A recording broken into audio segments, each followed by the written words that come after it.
Hey, what's up YouTube? It's ICU, and in today's video I'm incredibly excited to show you guys how to jailbreak iOS 10 up to iOS 10.2 on a limited number of devices. This does not include support for iOS 10.2.1, and this is different from any other publicly released jailbreak utility in the past, so I do recommend watching this entire video. There are not going to be skip annotations, and there's not going to be a table of contents to allow you to skip ahead either. So I definitely recommend watching this full video. Now, this is based on hacker Luca Tedesco's iOS 10.1.1 Yalu Jailbreak. It's an updated version that does include support for iOS 10.2, but it is still not a gamma release or still not a public release either. But it is definitely more stable than what we've had in the past. He tweeted this out earlier today. Also, reduced impact of KPP bypass. This should be pretty smooth now. So we finally have a more stabilized jailbreak. I'm also going to say that I am releasing this video when I chose not to release jailbreak videos in the past on this iOS 10.1.x and now 10.2 Yalu jailbreak, simply because iOS 10.2, the latest firmware it supports, is still being signed, which is absolutely awesome. It means that if you do encounter any sort of issues, you can restore or downgrade back to iOS 10.2 inside of iTunes without being forced to update to iOS 10.2.1, at least as of recording this video. That's going to change soon.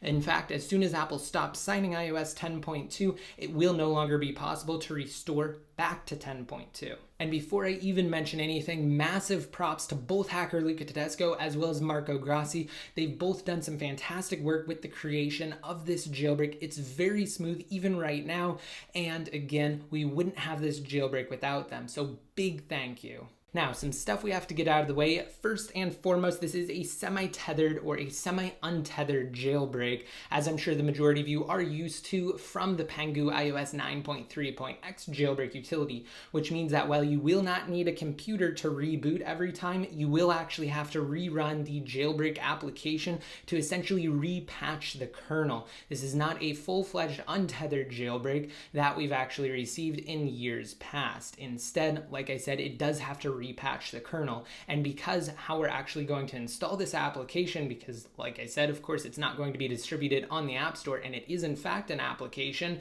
is by using Apple's self-signing method, which is essentially side-loading unsigned applications onto our devices, which means that it's only going to be a 7-day certificate. Because when Apple introduced iOS 9 to the public, they also actually allowed other people that are not registered developers, so basically anyone with an Apple ID, to be able to sign applications for a limited time. That way people who are potentially interested in developing for iOS could do so without having to pay the $99 a year fee, so that way they could kind of get their feet wet and test the waters. We're going to be using that to essentially install the jailbreak application, and because it is semi-tethered, you will have to rerun that application every time your device reboots, which means that if it is over the 7 days and your device reboots, you're going to have to reinstall the application. It's nothing too major though. It only takes a couple of seconds actually. You just do need to have access to a computer. So if you don't have one, you can always borrow your friend's computer. And in fact, you only have to rerun the application when your device reboots. So if you don't reboot your device for a number of days, even past the 7 days that the application is still signed for, then you're good to go. You only need to use it when you reboot, and there is some common misconception regarding the frequency at which you have to reboot your device. Lithium-ion batteries do not have a memory, so it will not negatively impact your device whatsoever if you go without powering it off or rebooting it for a number of days at a time. Now, this doesn't include support for 10.2.1 for one very important reason. The primary kernel exploit, which is actually a sandbox to kernel exploit, is patched inside of iOS 10.2.1.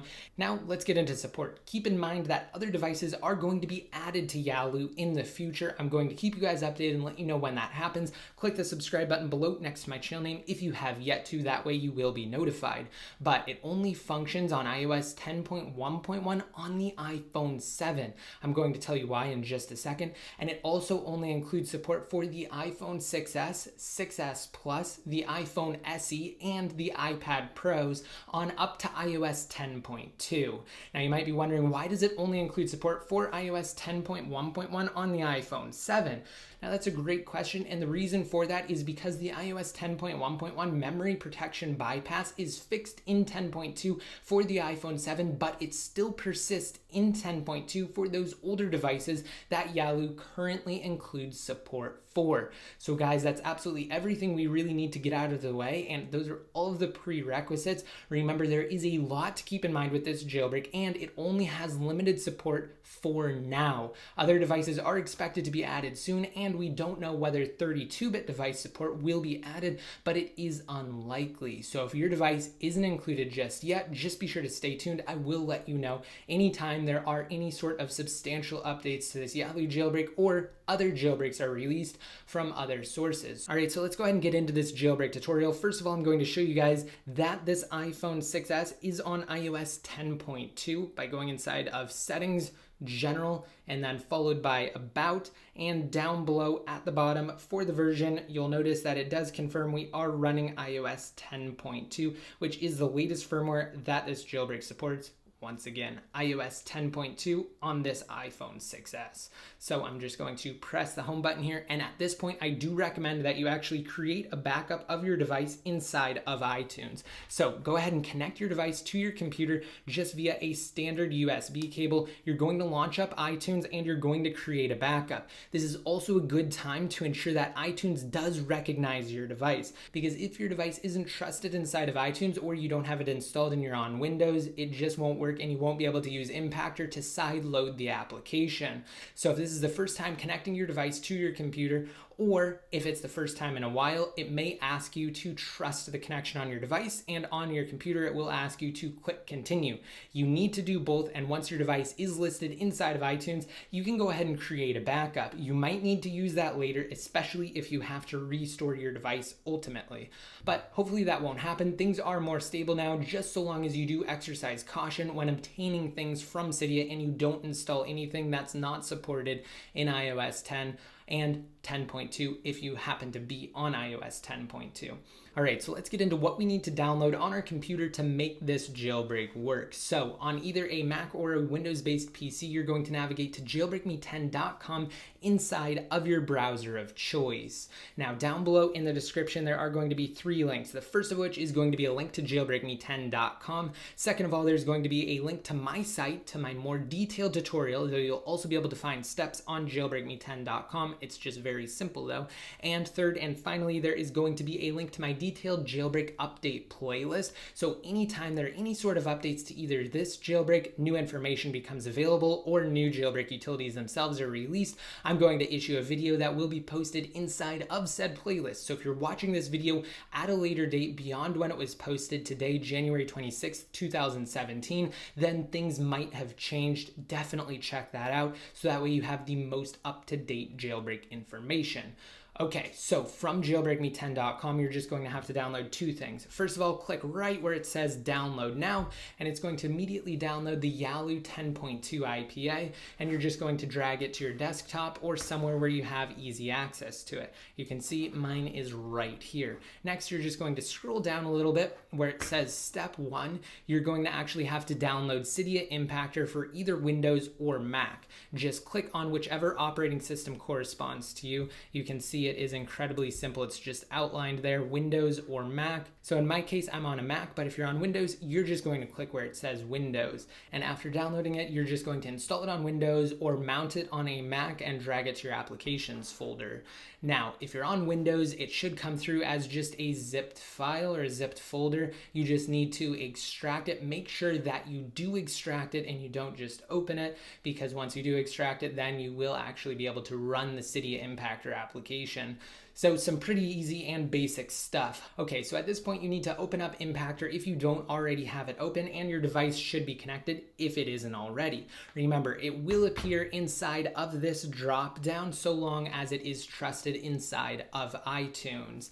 Now that Impactor is open and we also have the Yalu IPA, we're ready to proceed. But let me first of all tell you guys what's going to happen with Cydia Impactor. Now, this is an application or utility developed by Soric, the creator of Cydia itself. So essentially the graphical user interface that you get once you jailbreak, basically how you install anything once you're jailbroken. This is definitely a trusted source. What's going to happen when you actually try to install or sideload an IPA is it's going to ask you to input your Apple ID and your password. Remember how before I told you guys that we're essentially sideloading an application using Apple's own method that was introduced inside of iOS 9? Yeah, that's exactly what's going on. The Cydia Impactor application is essentially just passing your credentials straight through to Apple's servers, and Soric himself has confirmed that no one else will see said credentials and that they just connect directly to Apple. They're not stored or transferred or routed through any sort of third-party or intermediary server, but it is going to ask you for your Apple ID and password.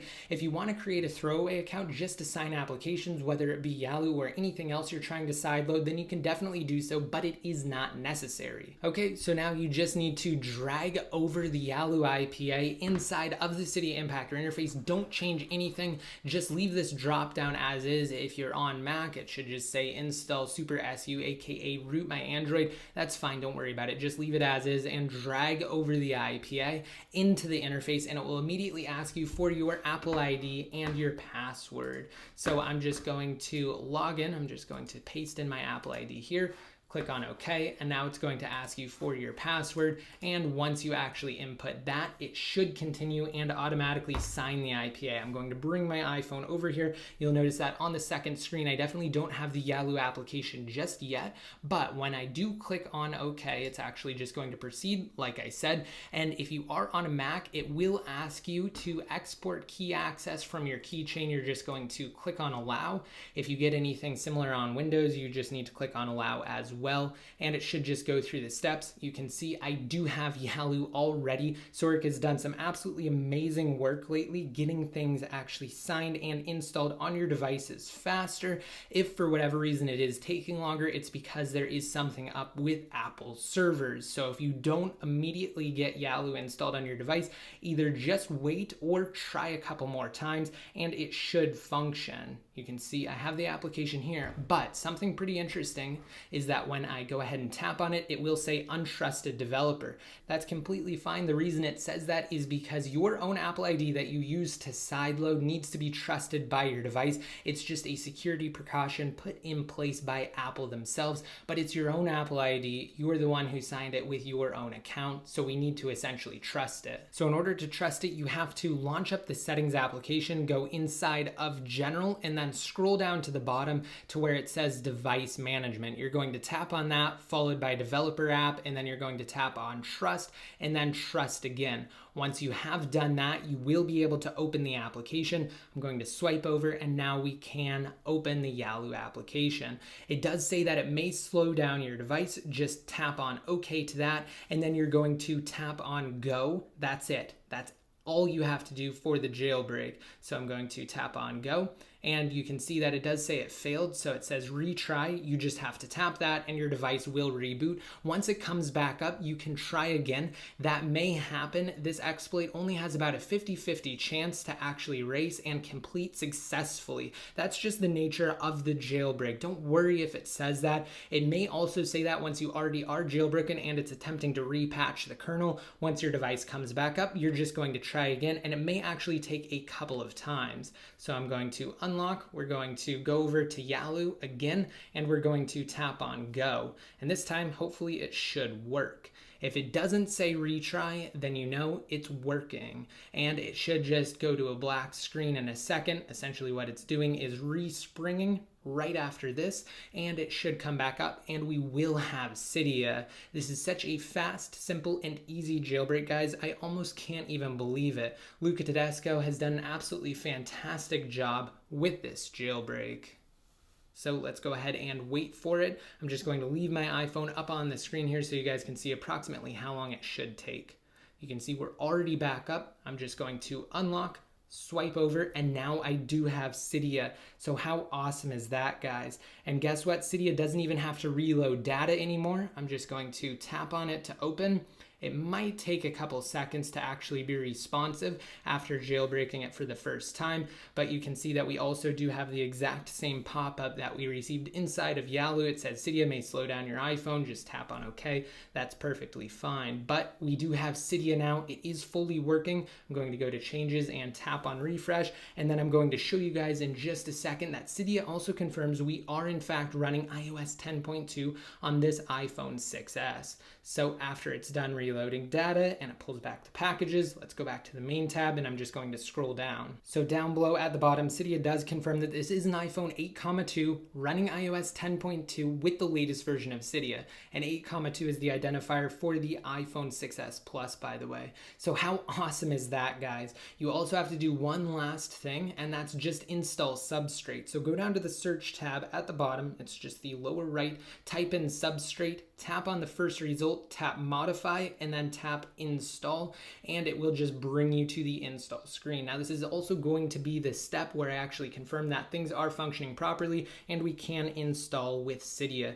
You can see here the classic text that actually gives you a play-by-play of what's happening, and then we can tap on respring because it is now done and things are working. Guys, this is so fantastic. We do have an iOS 10.2 jailbreak for select devices. Other devices will hopefully be added in the future, and if you are on iOS 10.2 on your iPhone 7, do not update to iOS 10.2.1. Just stay where you're at, because maybe potentially there could be something in the future. The chances are pretty slim, but at least your best bet is on iOS 10.2 rather than 10.2.1, and other devices should be supported on iOS 10.2.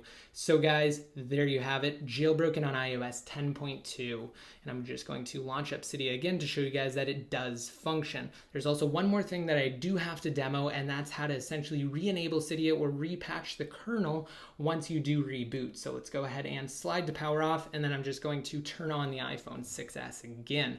Now, I also want you guys to exercise extreme caution when obtaining anything from Cydia, because as of now, most things are not updated and will not include support for iOS 10.2, and they do have the potential to brick your device. One of the reasons why I said I'm creating this video anyway right now is because iOS 10.2 is still being signed, but that won't be the case forever. Apple will stop signing iOS 10.2 eventually, and that will essentially lock you out of being able to jailbreak, since this does not function on iOS 10.2.1 or anything higher. So be very cautious when you attempt to install anything or download anything from Cydia, guys. I cannot stress that enough.